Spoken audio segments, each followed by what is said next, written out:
This is the Kofford Books Authorcast. I'm your host, Brian Whitney. In this week's episode, we're joined again by Michael Austin, professor of English at Newman University in Wichita, Kansas, and author or editor of over 7 books, including Rereading Job, published in 2014 by Greg Kofford Books as part of the Contemporary Studies in Scripture series. In this episode, Michael introduces us to an exciting new series, The Mormon Image in Literature, edited by himself and Ardis E. Parshall. The Mormon Image in Literature reprints important literary works by and about Mormons, from the sensational anti-polygamy books and dime novels of the Civil War era to the first attempts of Mormon writers to craft a regional literature in their Great Basin Kingdom. Each volume contains a critical introduction, helpful annotations, and multiple appendices that enlighten and enliven the text. These volumes have been designed both for Mormon and non-Mormon readers who want to understand the cultural importance of Mormonism during the first Latter-day Saint century. The first volume, The Mormoness, or The Trials of Mary Maverick, a narrative of real events, will be available January 26, 2016, and can be pre-ordered on gregkofford.com.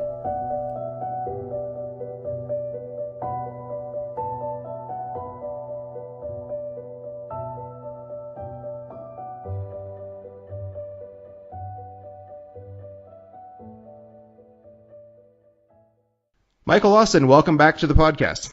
Thank you, Brian. So this time we're going to be talking about an exciting new series that you have co-edited along with Ardis Parshall called Mormon Image in the Literature series. Why don't you tell us a little bit about how you and Ardis became involved in this? This is really a spin-off from another project that both Ardis and I have been working in parts on for about the last 2 years. I've been researching and gathering materials for the last couple of years for what I'm projecting to be a fairly comprehensive analysis of the Mormon image in literature from the 1850s, from 1843 actually, until the present day, with a large segment about the mid-20th century novels. And so this has been a lot of gathering materials, a lot of finding materials, a lot of going through archives. And Ardis, who is simply the best archivist I know, has been instrumental in finding materials for me. And last year we were working together on an article on John Widstow's correspondence with the novelist Paul Bailey. And that is just a fascinating correspondence, about 65 letters between the novelist and the apostle. And we were emailing each other back and forth. And I was talking a lot about the other aspects of this project. And I mentioned that anyone who looks at Mormon literature in the United States knows that the Mormoness, or the Trials of Mary Maverick, is the starting point. It was the first novel published in the United States that had anything to do with Mormonism. Now, there's a caveat there. There was a British novelist, Frederick Marryat, in 1843, who published a novel that had a Mormon subplot to it. But this is the first American novel that had Mormon characters in it. But very few people have ever read it because it basically doesn't exist anymore. I was only able to get a very degraded copy from my ILL librarian, something that had been copied from microfiche and recopied, and there were large portions of the text that were missing. So I casually mentioned to Ardis that I didn't think I was going to be able to read this very important work. That's the first American novel that features Mormon characters. And within a couple of days, she had gone to the archive, the LDS archives, had dug out perhaps the only hard copy of the manuscript that exists in the world today, had completely transcribed it, and sent me the transcription, which was just amazing. So all of a sudden, I have this book that I've known about for the last 15 years, but have been unable to read in any substantive way. And I realized that this was one of a number of manuscripts that were very rare and hard to find that I'd been digging up over the years for this book project. So I approached Lloyd Erickson at Kofford and said, Ardis and I have this book that Ardis has recently transcribed that is a very historically important Mormon novel that is virtually unavailable right now.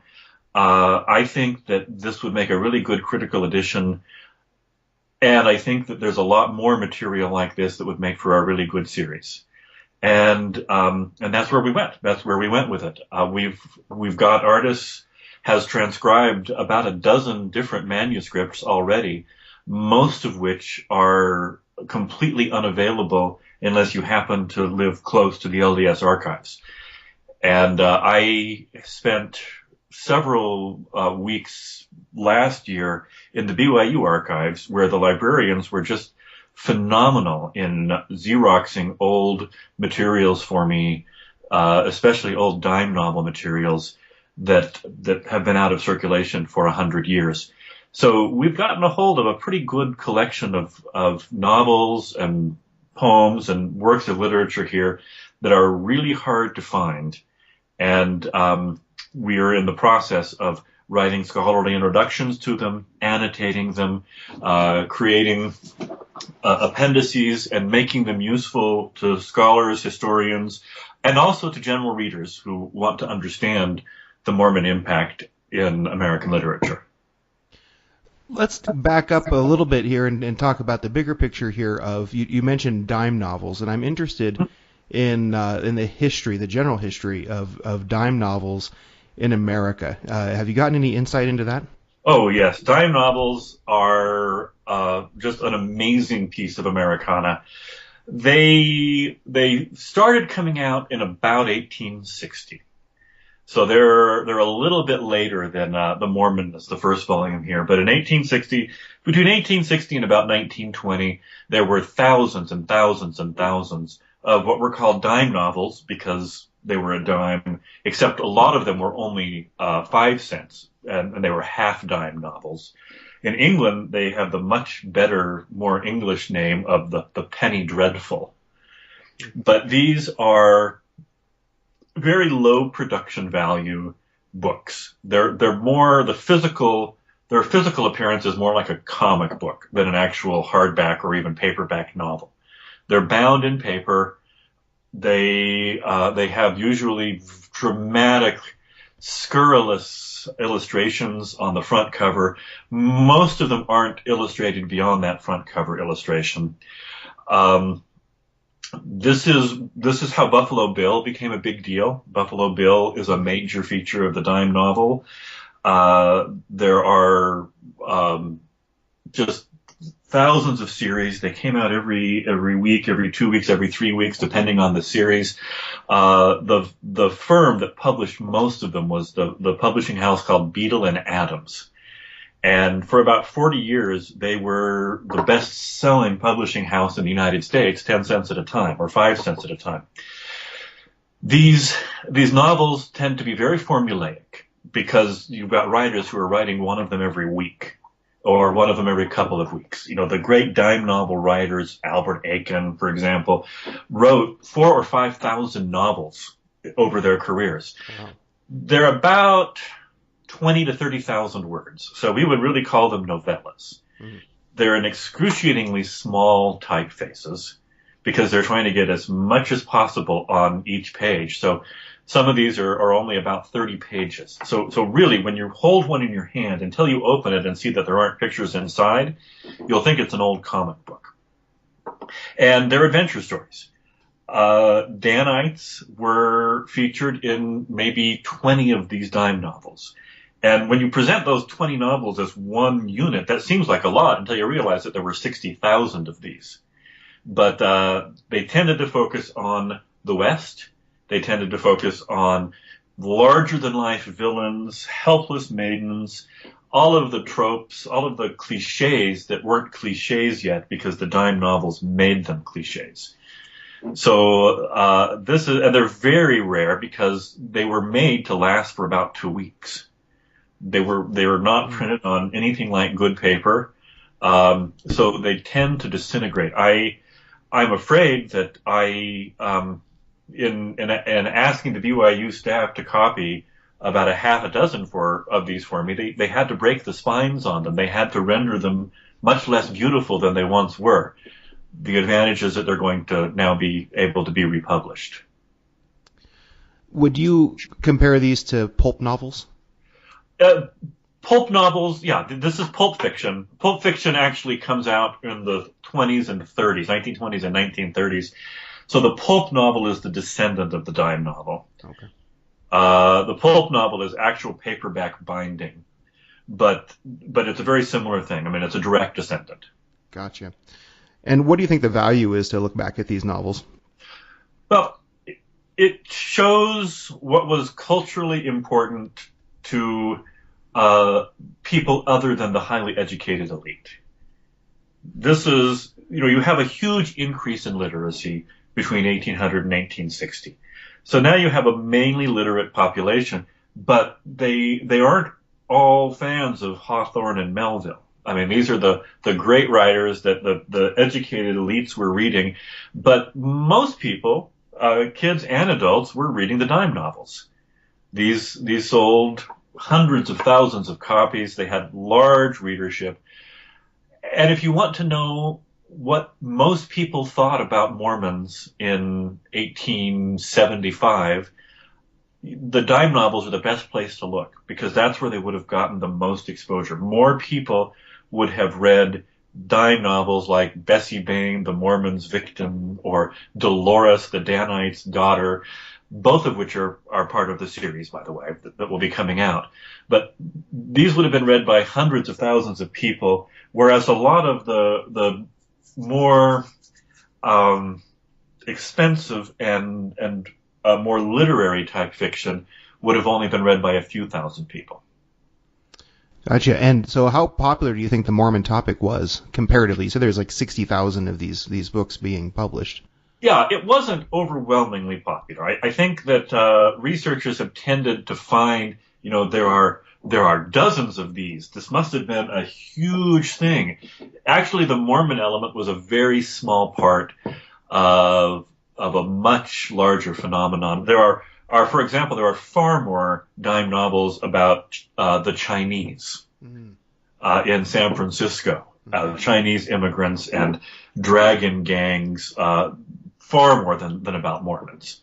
But what people did know about the Mormons usually came from these, because these are the sorts of things that people would subscribe to them and they would read them. So your average dime novel reader would probably encounter over the course of 20 years, maybe 7 or 8 novels about Mormons that had a fairly consistent presentation of facts. Yeah, but still enough to be able to formulate some sort of an idea of what they would think Mormons are. Exactly. And they probably didn't read much else except for lurid newspaper accounts. Sure. Greg Kofford Books is pleased to present The End of the World, Plan B, A Guide for the Future, by Charles Shiro Inoue. Environmental decline, political gridlock, war and rumors of war, decadence and immorality, The End of the World Plan B traces the idea of the end, or destruction of the world, through a number of spiritual traditions. It shows that our present understanding of the endgame has been distorted by a modern emphasis and demand on justice as the ultimate good. As an alternative to this self-destructive approach, Charles shows that in these traditions, justice is not the isolated end in itself that we ought to strive for. Rather, it is taught in tandem with its balancing companion, compassion. Plan B is a hopeful alternative to our fears about how things are going. The End of the World Plan B is available for pre-sale now at gregkoffordbooks.com. So let's talk about your first release in this series, The Mormoness. Give us a bit about the background of it.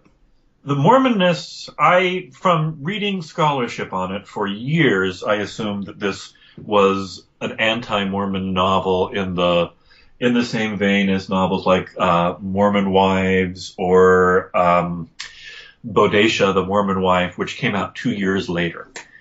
And it's even mentioned in most of the scholarship, it's tagged as an anti-Mormon literature, or as anti-Mormon literature. And when I actually read it, I came to seriously doubt that label. This is written by a man named John Russell. And John Russell was just a classic backwoods American intellectual. He was educated back east. He had a bachelor's degree in classics. He was very intelligent. He wrote a lot of letters. He pieced together in western Illinois a variety of sort of intellectual careers that allowed him to make a living. He was a schoolmaster, and twice he left Bluffdale, Illinois, where he was from, for extended multi-year contracts as a schoolmaster in different places. He was a newspaper editor. He was an ordained Baptist minister. He wrote a lot of novellas, serials in newspapers. And he was also the postmaster of Bluffdale, and he gave Bluffdale, Illinois, its name. Oh. So, and that postmaster job, that was sheer patronage in the 1830s and 1840s. You didn't really do much. You just collected government largesse. Mm-hmm. So he was sort of the town intellectual of this very small community at the time that Mormonism started to become a major phenomenon in the area. Before the Nauvoo period, in the early 1830s, we have him writing letters back and forth to his wife, because he was schoolmastering some ways away. But we have them talking about the nice young man, Parley P. Pratt, who came to visit and stayed with them, and his doctrines. And you actually start to see his wife starting to believe in these doctrines. She starts expressing very favorable opinions in the early 1830s about what the Mormon missionaries are saying. And there's a rumor that goes around that he converted to Mormonism. And we know that this rumor was going around because he denies it very strenuously to his wife. But at the same time, because he knows that she's pretty interested in Mormonism, he says, I deny that I am or ever was a Mormon. Not that there's anything wrong with it. Mm-hmm. So he maintained a friendship with Parley P. Pratt, and every time he was in the area, he and several other elders would stay with the Russells. After the Mormons were expelled from Missouri, after the huge trials of 1838 and thereabouts, Sidney Rigdon and Parley Pratt stayed with Russell in their home and told them the story of the Hans Mill massacre. And that was a very affecting moment for John Russell. And his son, in a later little biographical sketch, talks about how much that affected him. We have in 1841, we have John Russell writing a very pointed letter to the Warsaw Signal, mm-hmm. Complaining of the way that they're vilifying the Mormons, and stressing that he does not doctrinally accept the Mormons' position, but they are Americans. They don't deserve to be treated like this. They're being treated unfairly, and he says, you are probably going to get them kicked out of Nauvoo, but you're not going to destroy them. You're just going to turn Joseph Smith into a martyr and make the movement stronger. And that letter actually we reprinted as an appendix of the volume. So then after 1841, Russell disappears for about 10 years. He goes off to Kentucky to be a schoolmaster, and he's not there for the Mormon expulsion from Nauvoo, but when he comes back in the early 1850s, he writes this serial. It's a 6-part serial for the Alton Courier, which is the closest major newspaper to him, called the Mormoness, or the Trials of Mary Maverick. And this is after the Mormons had left, so they're already in Utah. He writes this shortly before polygamy is confirmed, before the plural marriage practice is confirmed. And so that doesn't factor into it at all. He writes a story that is based on one of the survivors of the Hans Mill massacre. Philinda Merrick is her name. And he imagines how she came into the church and creates a story that culminates with her husband and her son being killed in a massacre in Missouri and then what happens to her afterwards. She becomes the Mormoness. And she's never converted to Mormonism, though she does get baptized. Her husband is converted to Mormonism. She joins him out of wifely duty, and because she sees that her proper station is to support her husband. So she joins him. They go to Missouri. Her husband and son are killed. She doesn't go to Nauvoo with the rest of the saints, which is actually not historically correct. Philinda Merrick did go to Nauvoo. But she returns, or she remains in Illinois and becomes this great caregiver. She starts out by taking care of a young Catholic girl who is dying, and then she starts to care for the Native American tribes in the area. And when a malaria epidemic breaks out, she brings the medicine and convinces them to take them, and she is held in great esteem. And then at the very end of the novel, she meets the man who shot her son in front of her eyes, and has to come to terms with that and decide whether or not to forgive him. And in that action, she becomes not just the great Christian, but also as just the appellation, the Mormoness, the Mormoness. That is who she is. And Russell, while disagreeing with Mormon theology and doctrine, it both vigorously defends the Mormons' right to exist and portrays an exemplarily virtuous woman as a Mormon, the Mormoness, who makes a moral decision that very few people could have made. So in this novel, we're definitely getting a sympathetic take on Mormonism, despite its earlier labeling as anti-Mormon literature. What other historical insights do you think your readers are going to glean from this?